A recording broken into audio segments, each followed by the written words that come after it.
Cold War Spies. General Reinhard Gehlen. German General Reinhard Gehlen set up an anti-Soviet espionage ring in 1945 and used it to the grief of both sides during the Cold War. By Peter Cross. By 1944, many top generals in Adolf Hitler's army understood the war was lost and that they had better make arrangements to ensure their safety. Among the top cadre of military leaders who decided to take matters into their own hands were Martin Bormann and Heinrich Himmler. Before the war was over, these officers established a secret escape route out of Germany that led to South America and the Middle East, where they hoped to nurture the seeds of a Fourth Reich, which would continue the war at a later time.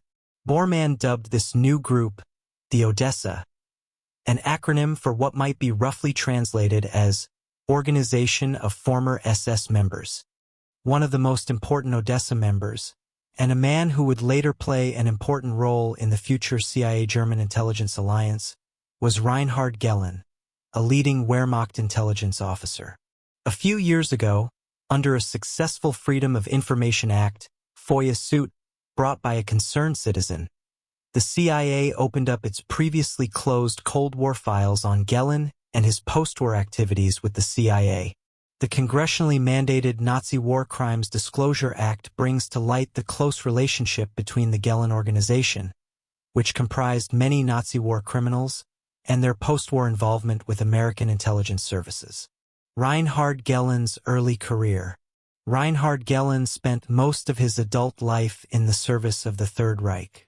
He joined the army in 1920 and in the 1930s entered the Staff College, was promoted to captain, and gained a job with the Army General Staff. In 1940, he was promoted to major and became the liaison officer to Army Commander-in-Chief Field Marshal Walther von Brauchitsch. Later that year, Gehlen joined the entourage of Army Chief of Staff General Franz Halder. In July 1941, he was promoted to lieutenant colonel. Gehlen saw action on the bloody Eastern Front and, in recognition of his superior talents and energy, was promoted to senior intelligence officer with the German General Staff concerning the Russian front. Practically speaking, he was head of the General Staff's Foreign Armies East Division.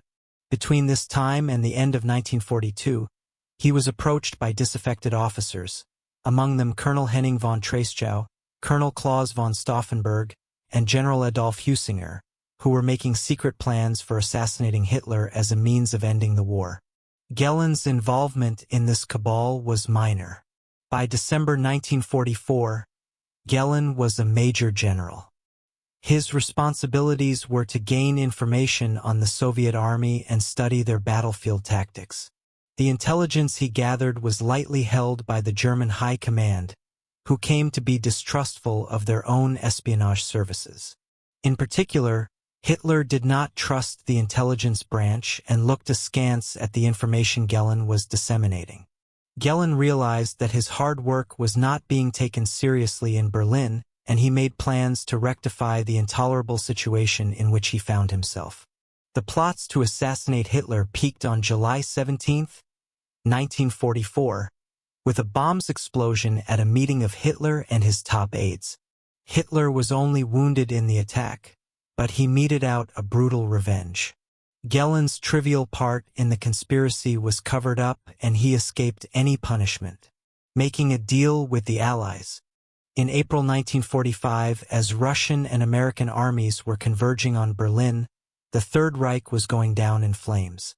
A large number of top German military officers, including Gehlen, decided it was time to cut their losses and make their own deals with the Allies. The most precious commodity Gehlen had to offer was his huge mass of intelligence files on Eastern Europe, the Soviet Union in particular, which he had secretly hidden in the Bavarian Alps, buried in steel drums. He knew that once the war was over, the United States would turn its attention not to a defeated Germany but to an increasingly powerful communist Russia. Gehlen was now in a position, vis-a-vis his intelligence files, to barter his freedom with the Allies. To that effect, Gehlen surrendered to the U.S. Army Counterintelligence Corps, CIC, in Bavaria on May 22, 1945. At first he was not recognized by his captors, who classified him as just another Nazi. Soon his real identity was discovered and steps were taken to rectify his personal situation. The first army officer to realize who they had in custody was Brig General Edwin Siebert, the G2 Army Intelligence of the 12th Army in Germany. Siebert spent many hours with Gehlen in long and arduous debriefing sessions, in which Gehlen regaled him with vital information. General Siebert was most impressed with Gehlen's knowledge of the Russian military and Soviet political conditions. For example, Gehlen said that Stalin had no intention of surrendering Poland to the Western powers, and that Hungary, Romania, Bulgaria, and Czechoslovakia were to remain in the Russian political orbit. Gehlen revealed the names of a number of OSS officers who were secretly members of the U.S. Communist Party. He also provided biographical sketches of many of the top leaders in Moscow. Using his clout, Gehlen forged a deal whereby he would turn over all his Russian intelligence files to the Americans in exchange for his freedom and that of a number of his top military colleagues, then in POW camps in Germany. General Siebert contacted his superior, General Walter Bedell Smith, Eisenhower's chief of staff, and told him about Gehlen's offer, then waited for an answer. Ignoring Eisenhower's order not to associate with German officers, General Smith told Siebert to continue his talks with Gehlen. William Donovan, the head of the Office of Strategic Services, OSS, Alan Dulles, the OSS station chief in Bern, and others in the War Department all agreed that the Gehlen connection was worth pursuing. On September 20, 1945, Gehlen and 3 of his most trusted aides were secretly flown out of Germany bound for Washington, D.C., on a plane provided by General Smith. Reinhard Gehlen had finally arrived. Birth of the U.S.-German intelligence network. Once in the United States, Gehlen was taken to Fort Hunt, Virginia, where the newly created U.S.-German intelligence network was getting started. For 10 months, Gehlen spun vivid yarns about his personal and professional life. He said he was not really a Nazi and that he would like to reestablish his intelligence network on behalf of the United States. His offer was accepted and Gehlen turned his considerable resources against the Soviet Union.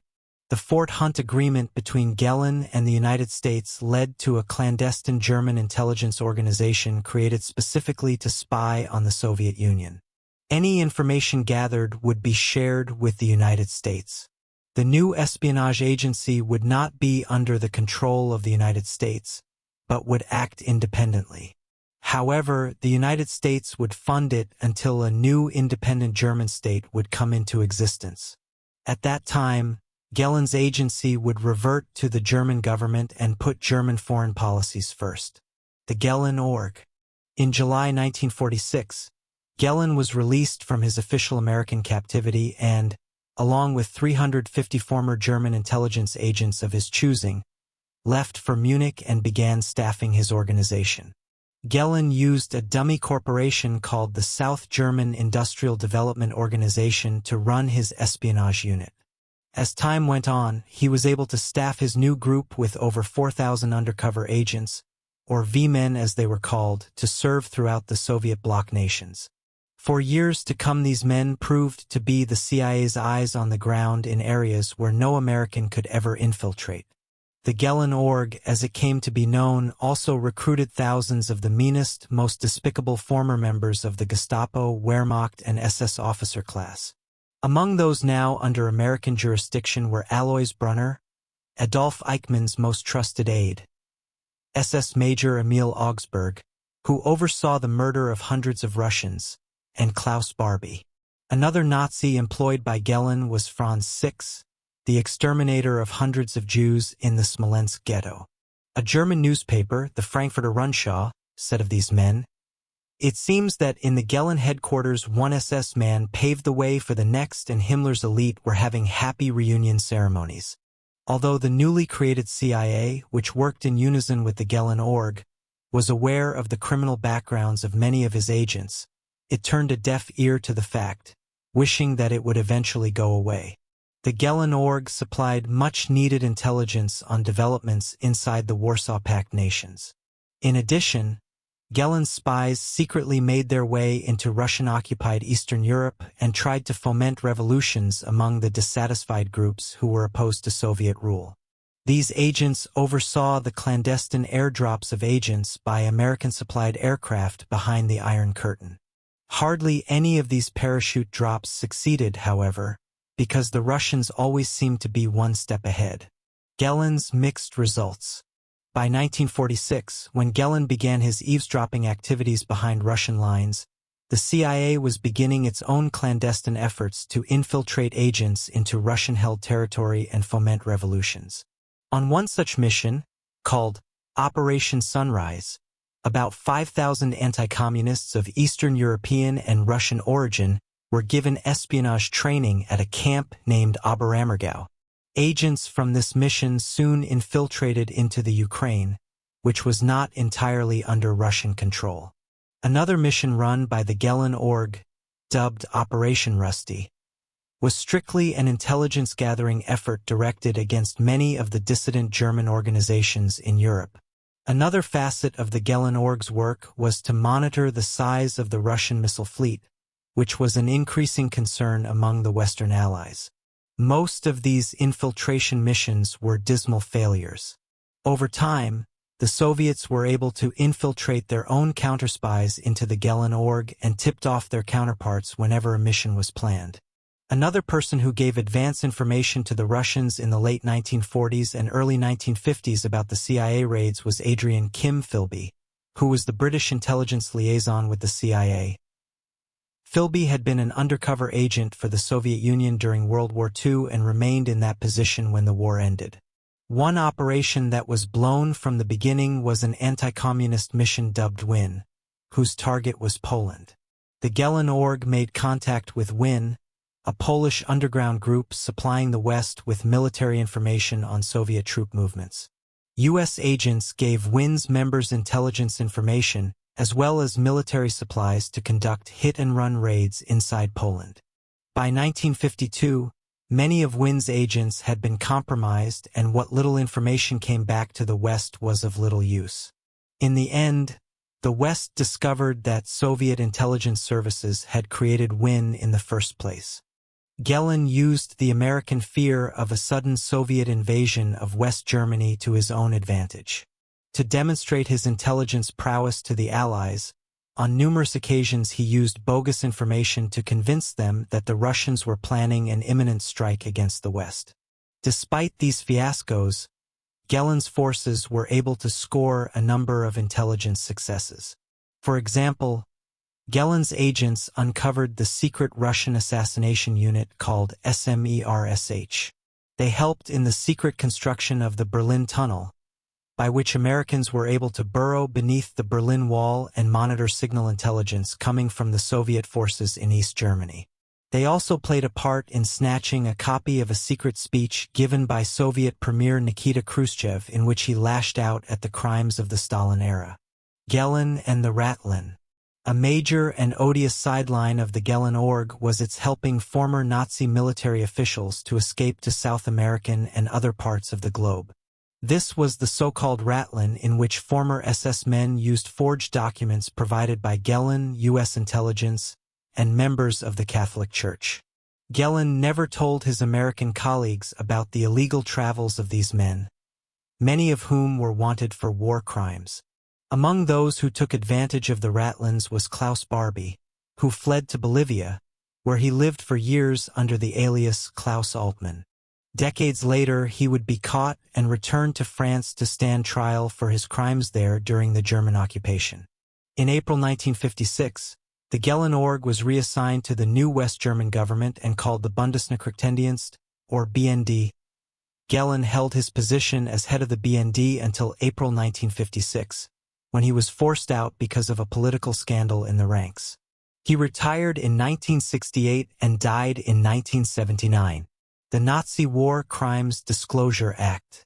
In 1998, the U.S. Congress passed the Nazi War Crimes Disclosure Act, which opened thousands of previously classified documents held by the CIA concerning its decades-long secret relationship with Reinhard Gehlen, and his org writer Carl Oglesby filed a Freedom of Information Act suit to free up the records, totaling 18,000 pages. Part of the FOIA release was a 2-volume CIA history called Forging an Intelligence Partnership, CIA and the Origins of the BND 1945 to 1949. In one document, the CIA says this about Gehlen's character and personal traits: honest and idealist, enjoys good food and wine, unprejudiced mind. Other observers are not so upbeat about Gehlen. Eli Rosenbaum, director of the U.S. Justice Department's Office of Special Investigations, said, "The real winners of the Cold War were Nazi war criminals, many of whom were able to escape justice because the East and West became so rapidly focused after the war on challenging each other." Commenting on the release of the Gehlen report, author Christopher Simpson, who wrote a book called Blowback, America's Recruitment of Nazis and Its Effects on the Cold War, was told the following by an unnamed CIA source. "The agency loved Gehlen because he fed us what we wanted to hear. We used his stuff constantly, and we fed it to everyone else, the Pentagon, the White House, the newspapers. They loved it, too. But it was hyped-up Russian bogeyman junk, and it did a lot of damage to this country." Whatever the merits of the Gehlen-CIA connection, the newly released files give us a better understanding of the secret forces afoot during the height of the Cold War.